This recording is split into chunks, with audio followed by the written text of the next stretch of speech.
Paul, you doing all your homework?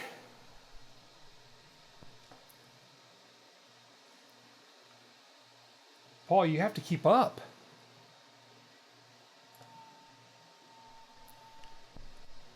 I know you have a lot of classes, but you got to put in the work.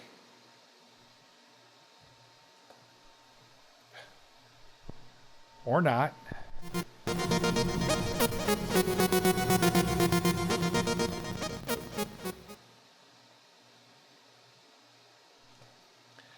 Welcome to another episode of the Mighty Code Coder. I'm Rob Fitzgerald, here to make you great and help you innovate. Since yesterday we worked in AWS, today we're going to switch days and do some adhesive because I want you to know where we need to get to with the curriculum by the end of the week. I do want to get into an AWS project, but I want to make sure that you can complete the coursework also, and that the coursework that's required by the end of this week. It's new, but I want to be sure that you know how to complete the work in adhesive. Last year, we used 3 third-party programs to code, but this year, Edhesive and AWS Educate did something awesome. They did some massive changes that I think is very positive. You actually get to code right within Canvas.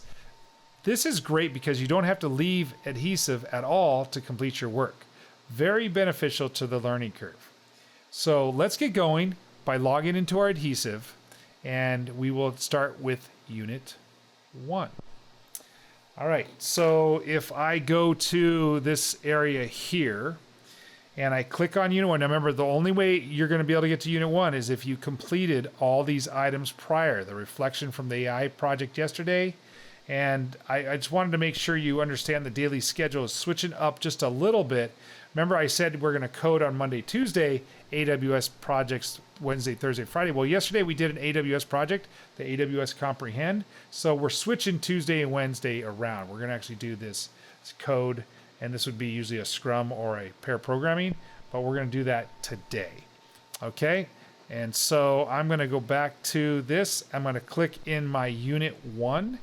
And so if you were working ahead, if you get ahead of me, you would be walking through this lesson introduction, the objectives, and then the code along section. Okay, so this is for CSA. If you're in CSP, you're doing the same thing. Yours will look a little different now. Now the class has kind of changed a little bit. Okay, so the first thing in CSA is they want you to learn how to just output hello in Java. And what I would want you to do is watch these videos. So this is video 1, which is about 6:40. Video 2 is about 43 seconds. And this one's about 6. So it's about 14 minutes. So if you took 14 minutes to watch that video, which I want you to do, we would come back in about 10 minutes left in class, and then I'll run through this. I'll do the example. All right, and I'll go to the next one. So let's take the next 14 minutes. At the end, there'll be some questions. They always have some kind of graded questions that they're going to want you to do. So watch all those videos and then submit that quiz.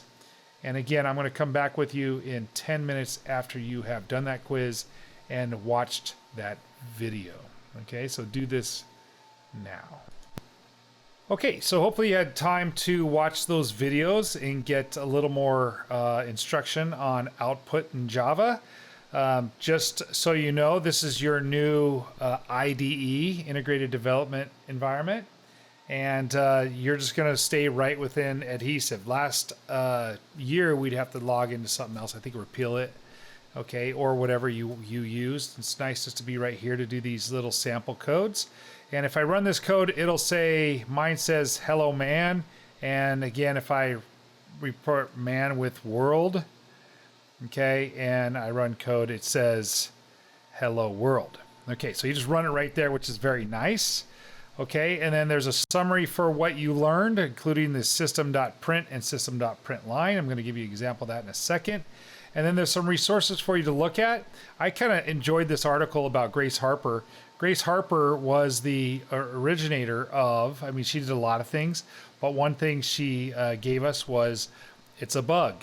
And if you scroll down on this We got too much stuff going here. If you scroll down on her life, it talks about she invented the word "there's a bug in your program" because she found that she was working on a computer, and the computer, actually a moth flew on the computer and short-circuited it right here. See, a moth was found to had shorted out the Mark II. So that's the word when you have a bug in your program. It came from that right there. So good job, Grace Harper. So I'll go back. I thought that was a neat story, and they have a lot of stuff in here, so you might want to click on it when you get a chance so that you can read those neat pieces, keep you going. All right. Now, the next part of what I want to do is they're going to have you take that quiz. Hopefully you've taken that quiz already, and you have to take that quiz in order to go to the next section. So get that quiz done, and it's usually on the readings and the videos and stuff we've done prior. So yeah, make sure you keep going. Now, what I want to do is I don't want to go over everything, every activity. And right here you see in Unit 1, there's activity 1, 2, and 3. I think I'll just go over 2 and leave 1 and 3 for you guys. And this one basically says, I'm going to read the instructions. They want you to write a program which prints the name Alicia Keys 3 times. Now, I could easily do that if I come in and I go system. Let me make this bigger so you guys can see what I'm doing. System.out.println. Okay, because remember that it prints a line and then goes to the next line after. And then I could go ahead and I could put, quote, Alicia Keys. Okay, now remember, you have to have a semicolon that says, I'm done with this line, go to the next one. If you don't, you'll get an error, all right? And you'll know that error. But now you come over here and you run the code. All right, there it is, but it only did it one time. So I'm going to have to do 3 more. So I'm lazy. So I'm going to go copy and I'm going to paste it 3 times. Okay, make things quick. And now I'm going to run it. And it's going to say Alicia Key 3 times. Awesome. So I think I'm done. And I want to send that in for grading. So I'm going to click on grading and check the code. And when I check the code, something's going to happen here. Something bad, very bad. Oh, test 1, it passes, which means I wrote Alicia Keys, but I didn't pass test 2. And I'm only at a 50% score on this programming assignment. And so right down here, it'll tell you what should be what is the problem. And if I scroll up in front of Paul, don't worry about it. I'll fix it, Paul. It says, make sure Alicia Key's name is printed 3 times on separate lines, has at least 1 space before and after. Okay, so it tells you the problem.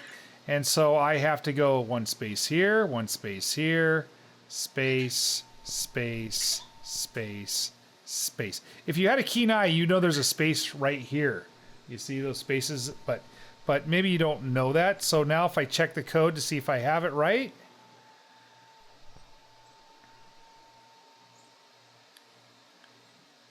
it will now pass both tests, and now I have 100% on that, okay? So save it, all right? And I believe that will go into your gradebook as 100% on that activity, okay? Now, remember, we have to finish 1-1 and 1-2, so that's just that's activity 2 of lesson 1. And if I go to my modules, I have... there's lesson 1, and today I wanted to get done with lesson 2. So here's lesson 2. Okay, and you got to read some stuff on lesson 2, and you have to go to another activity, and I won't do all the activities. I want you to have some struggle and go through and find some errors. That's how you get better, is you make some all errors. I can't just show you everything. So if I go to activity 2 in lesson 2, I don't think this is the one I wanted to do. For some reason, this is the wrong one because I haven't done this one yet. So let's see if I can just do it.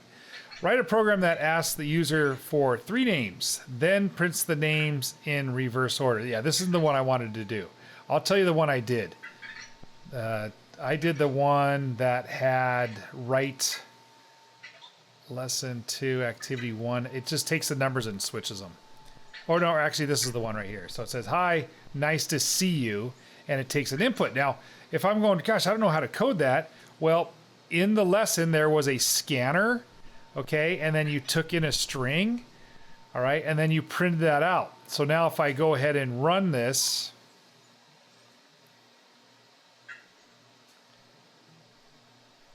it's going to ask for my name, and I'm going to say my name is Rob. All right, and I hit return on the keyboard. When you hit the return on the keyboard, now I'm in over here. It says, hi, Rob, nice to see you. All right, that seems pretty good. I'm going to hit grading. And you can see I already did this one. So I knew what I was doing.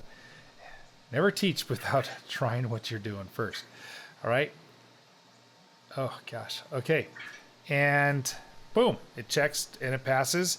And this is how you concatenate strings. All right. And this is how you input data from the keyboard. And that was in all the reading. So go ahead and do that and work on those things. I will come back again and teach you a little bit about lesson 3 and lesson 4. But hopefully you got how you're working within Edhesive. And this is really cool. I think it's going to be really easy for you. And debugging your program, keeping the moss out of your computer. And yeah, so I think that will do it for this episode. And that does it for this episode. Hope that you enjoyed it. Remember, always try to make you great and help you innovate. So until next time, Paul, what do you have a question? Oh, what do they do if they have questions? They could always leave comments below or find me on at www.themightycodecoder.com or find me on Twitter at themightycodecoder. Thanks for watching.